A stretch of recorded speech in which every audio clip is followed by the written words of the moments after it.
যখন মা বাবা যখন বয়স্ক হয়ে যায়, যখন বৃদ্ধ হয়ে যায়, তখন আল্লাহ কোরআনে কারীমের মাধ্যমে বলতেছেন, ও আমার পৃথিবীর বান্দারা, তোমাদের মা বাবা যখন বয়স্ক হয়ে যাবে, বৃদ্ধ হয়ে যাবে, তোমরা উফিউ ওয়ালা তানহারুমা ওয়া কুল্লাহুমা কাওলান কারীমা।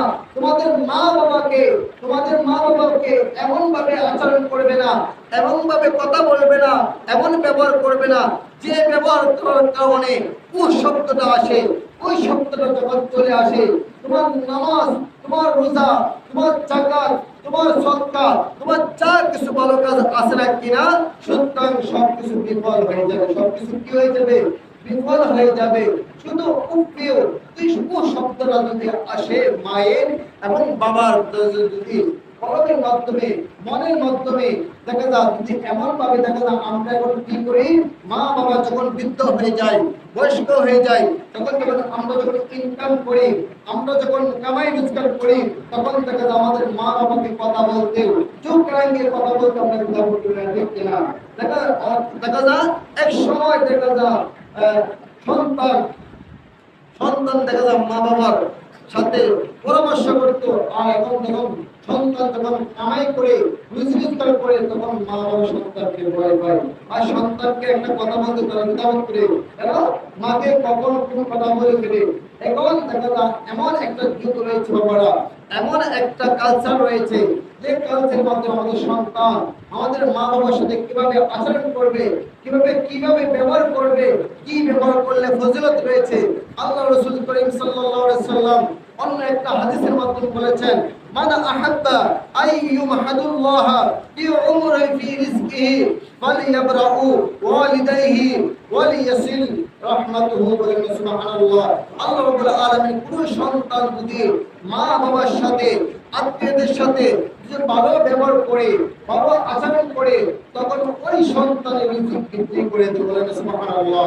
ফি রিজকিহি, দেখা যায় ওই সন্তানের রিজিক বৃদ্ধি করে দেন, দেখুন, এবং আয়ু, ওর যে হায়াত রয়েছে, হায়াত বৃদ্ধি করে দেন বলেন সুবহানাল্লাহ। এবং নয় আল্লাহ রাসূল করিম সাল্লাল্লাহু আলাইহি ওয়াসাল্লাম বলেছেন, যাদের মা বাবা রয়েছে তাদের দুইটা জান্নাত রয়েছে বলেন সুবহানাল্লাহ। আর দুইটা জান্নাত রয়েছে, আর তোমরা জান্নাতকে কিভাবে পাওয়ার যুদ্ধ করবে সেটা আমি রাসূল করিম সাল্লাল্লাহু আলাইহি ওয়াসাল্লাম, আল্লাহ আমাকে প্র্যাকটিক্যাল নবী হিসেবে পাঠিয়েছে। সুতরাং আমার উম্মতদেরকে আমি প্র্যাকটিক্যাল ভাবে শিক্ষা দেওয়ার জন্য আমাকে পাঠিয়েছে সুবহানাল্লাহ। আর কোরআন হচ্ছে থিওরিক্যাল। কোরআন আল্লাহ রাব্বুল আলামিন বলেছেন, কোরআন দিয়েছেন এভাবে এখান থেকে কিতাব রয়েছে, ওই কিতাবটা আমার পক্ষ থেকে আমি কিতাব দিয়েছি, আর ওই কিতাব থেকে তোমরা পড়বে, তোমরা অনুবাদ করবে, আর প্র্যাকটিক্যালকে যিনি দেখাবেন তিনি আমাদের সর্বশেষ নবী বলেন সুবহানাল্লাহ।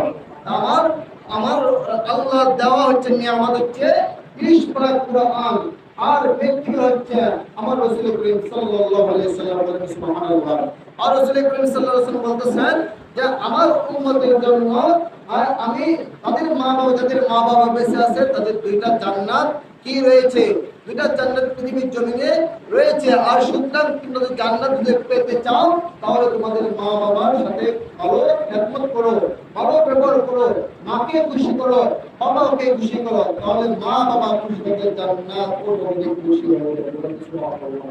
আর জান্নাতের যিনি মালিক, ওই মালিক উপরে থেকে দেখেন তোমরা খুব মা বাবার সাথে কিভাবে আচরণ করেছো, জান্নাতের সাথে তোমরা কিভাবে কার্যকলাপ করছো। সুতরাং আল্লাহ রাব্বুল আলামিন দেখেন, আর যিনি মালিককে খুশি করতে পেরেছে, আর মালিক খুশি, আমার আল্লাহ খুশি, মানে আমার আল্লাহ রাব্বুল আলামিন বলতেছেন যাদের মা বাবা খুশি, তাদের মা বাবার খুশিতে আমি রাব্বুল আলামিন খুশি হয়ে সুবহানাল্লাহ।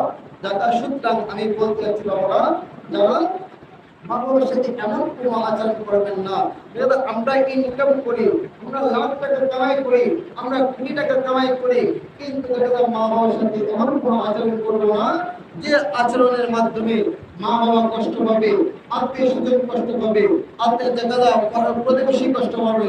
সুতরাং আমরা দেখেন ওয়াইসুল কোরআন থেকে একটু লক্ষ্য করি, ওয়াইসুল কোরআন মুফতি মুহাদ্দিস ছিল না, উনি কোনো ধনাঢ্য ব্যক্তি ছিল না, উনি সুন্দর চেহারার অধিকারী ছিল না, কিন্তু দেখা যায় আমরা কেন উদাহরণ দিচ্ছি বাবারা, দেখা যায় মা বাবার খেদমত করলে যে জ্ঞানী হতে হবে, ব্যক্তি হতে হবে, বড়লোক হতে হবে, প্রভাবশালী হতে হবে, নেতা হতে হবে, প্রজা হতে হবে, সেটা কোনো ভেদাভেদ নাই।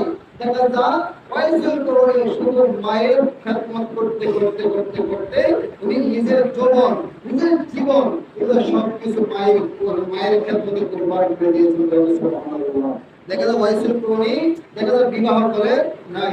এটা তো অনেক রেফারেন্সের মধ্যে আসে। ওয়াইসুল করণী শুধু একমাত্র মাকে লালন পালন করার জন্য, মাকে খেদমত করার জন্য নিজের জীবন, নিজের যৌবন সবকিছু ত্যাগ করে দিয়েছেন আর মাকে খেদমত করেছেন।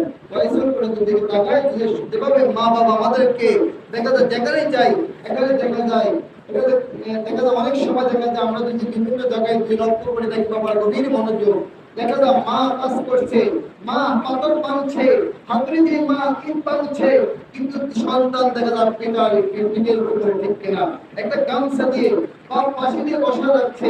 এভাবে সন্তানকে দেখা যায় মা নিজে রাখে সন্তানকে খাওয়াইছে ঠিক কিনা।